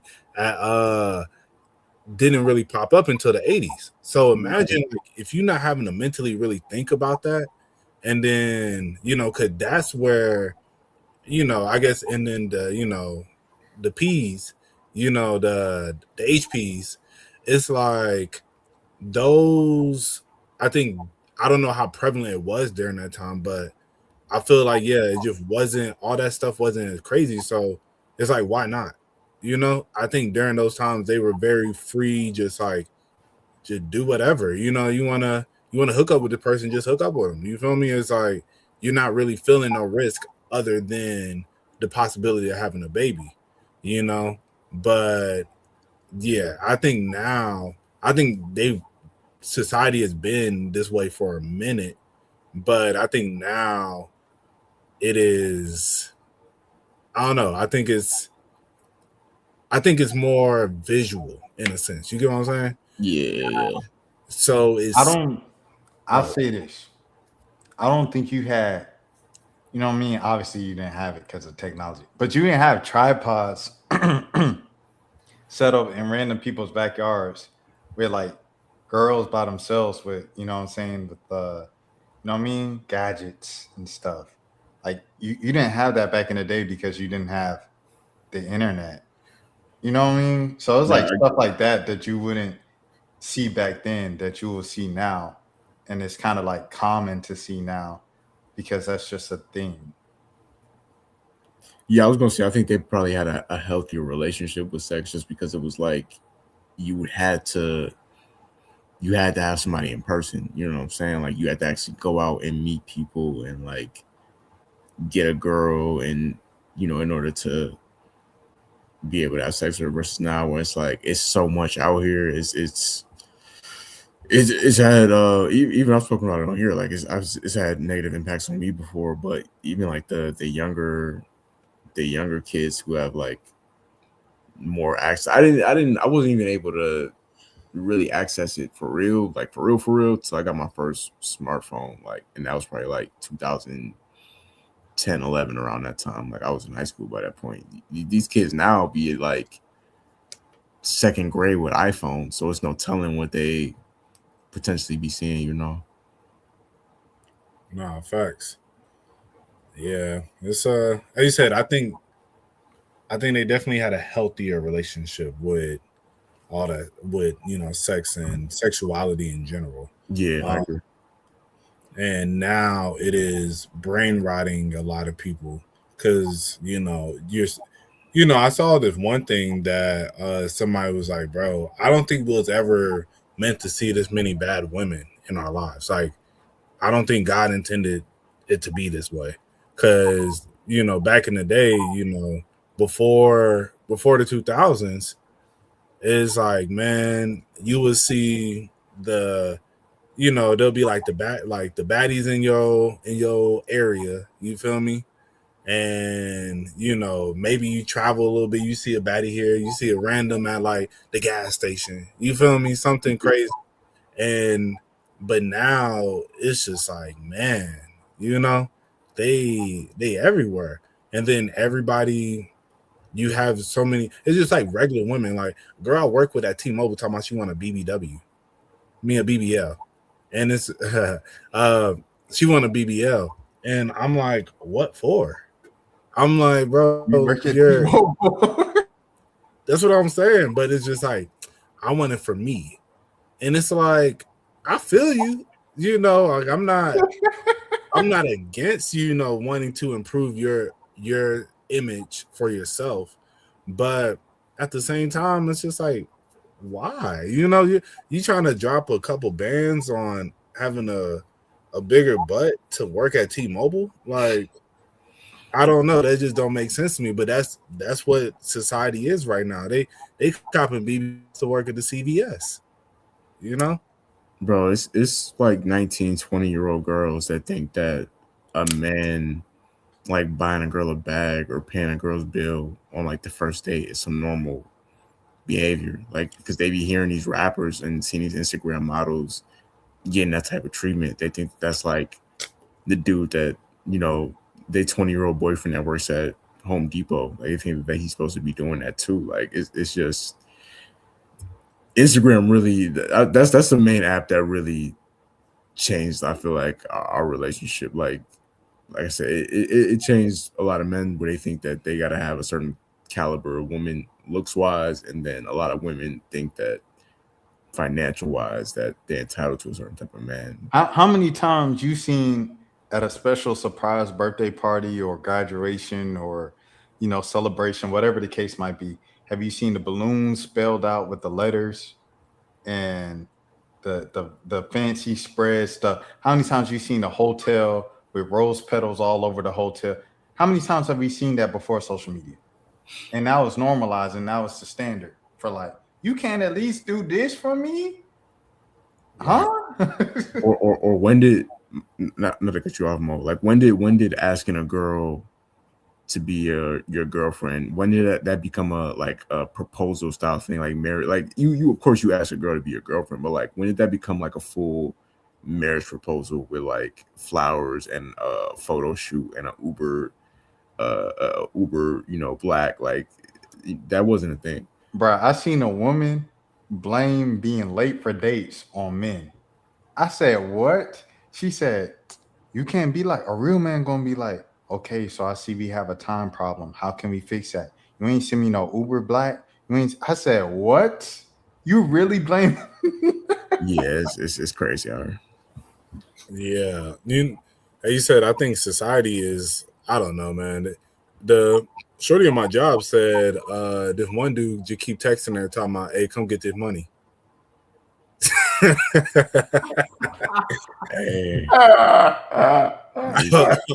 That's what it is now. It's just, I told you I'm pro tricking culture.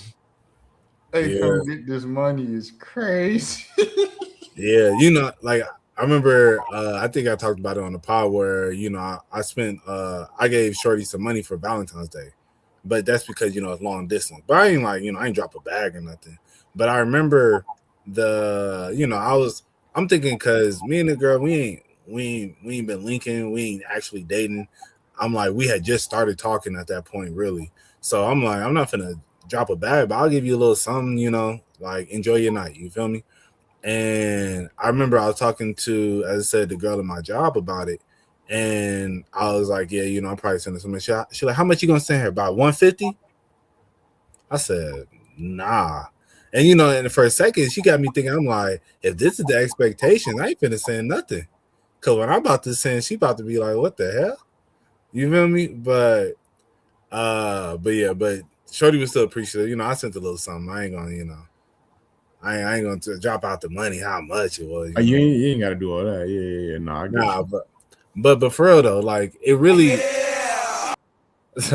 but yeah, but for real though, and that is interesting. The same girl that I'm talking to, we've been talking, and I'm gonna wrap it up real quick. But I'll say one of the things with me within like when I'm talking to girls, I'm not going to overextend myself too early because I'm not gonna be. I don't know personally, like I don't want to seem. I'm not gonna be thirsty over you, and it's like I gotta feel the vibe. I got to be a mutual exchange, and so the girl, like, but I'm like, I'm pretty consistent. I'm be caring, all that different stuff. And she had made a comment. She was just like, yeah, like I feel like you could do more. And I was like, okay, in what way? Well, I don't want to tell you, blah blah. And I'm sitting there thinking, I'm like, shorty, it's like, especially in far communication, like I communicate way better to you than you do with me. It's like, and so you don't always make me want to do more. It's like I don't. But now I was thinking, then I started thinking, I'm like, what is the more? Is it you want me to start sending in money? Cause I'm not gonna just start doing that. I'm like, we ain't linked yet. Like you still out in Houston, you feel me? It'd be different if like you are my girl, but I'm not gonna just start tricking just to trick. And then next thing you know, a month or two down the line, I'm out of hundreds of dollars, and then we not talking. That's just not how I'm finna. That's not how I move. I ain't never did it before. I ain't finna start now. So, but I don't know. Yeah, as I said, like when she said that, I was just kind of like, like all right, like I was like maybe I guess I could be more expressive in a sense, within when we text and talk and stuff. But at the same time, I don't want. Sometimes it's like you show. All right, okay, I'll really wrap it up with this. I feel like sometimes you show girls your true emotion, bro. That's when they start to lose interest because it's like, It's a fact. Yeah. yeah, and it's like they be like, oh, I want you to open up, I want you to be vulnerable with me, and then you get vulnerable, and then they looking at you like, all right, like Yeah. it's I literally it's like, had that right tonight before we. Oops, I don't know who watching.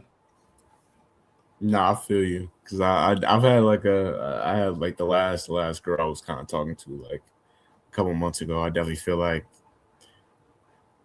I definitely feel like I was too like I don't know I was like yeah like I'm gonna plan a date out, like we gonna link up all that, and we did and stuff, but like I don't know, man, you gotta kind of play it casual nowadays, unfortunately, because if you like it's like if you move too fast or you move with a purpose, they look at it like you thirsty or something like that. I don't know. It's weird out here right now, bro. bro, facts. They want you to be thirsty over them, but then when you are, it's like, oh, Yeah, you you doing, doing too much. Yeah. yeah, So I'm like, hey, I'm gonna keep it P at the end of the day, man. I don't know no other way to do it. Nah, exactly. Well, all right, fellas. All right, fellas. Another good pod, man. Another good pod. I guess we get out of here. Y'all let the people know where they can find y'all and all that good stuff. Find the pod, throwback pod on Instagram. I'm thinking about it's a podcast that I listen to, like another pod. That's crazy. Uh, yo, this how you know it's late night right now. No, you can find our podcast, the 1 a.m. podcast on Instagram. Um, Twitter, the 1 a.m. pod, not Twitter, TikTok, the 1 a.m. pod. Um, I think there's some underscores in there. I could be wrong. But yeah, you can find me on Twitter, underscore Jelani, 2 underscores at the end. Not really active on there like that anymore, but like, yeah, Okay. Yeah, you can find me on Instagram at RBMO ____. You can find me on TikTok at RubberBandMo. You can find me on X at Hey, Monos. salute, appreciate You you. as well, bro. At Monos _. Shout out to Big Homie Salute, bro. Dan. And yeah. And I want you, at the end of the day, I want everybody to know that you heaven sent, man. You know, just want to end it off on that note. Remember, Mussolini was heaven sent. Kim Jong-un is heaven sent. You feel me? Genghis Khan is heaven sent. You feel me? Even you. So. Even you. Even you is crazy. Right. Dan is he sung earlier Colt 45 by Afro Man earlier this week. Hey, shout out to Afro Man for winning his case. Yeah. He beat the system, man. Went against them people and won. Get your money back, man. I didn't know if we was gonna make it to 2 hours, and I'm not gonna honest with you, bro. I was like my Gatorade, you know, like in 2K, like the Gatorade light was on. Bro, we was like 20 minutes in. I was because I had to wake up early today. I was like, yeah. But no, we made it through. Made it through, man. All right, everybody. We will see y'all next week, man. 1 a.m. pod. Y'all boy be easy. Y'all boys and girl be easy. Until next week. Peace. Throw your motherfucking hands. Get 'em high.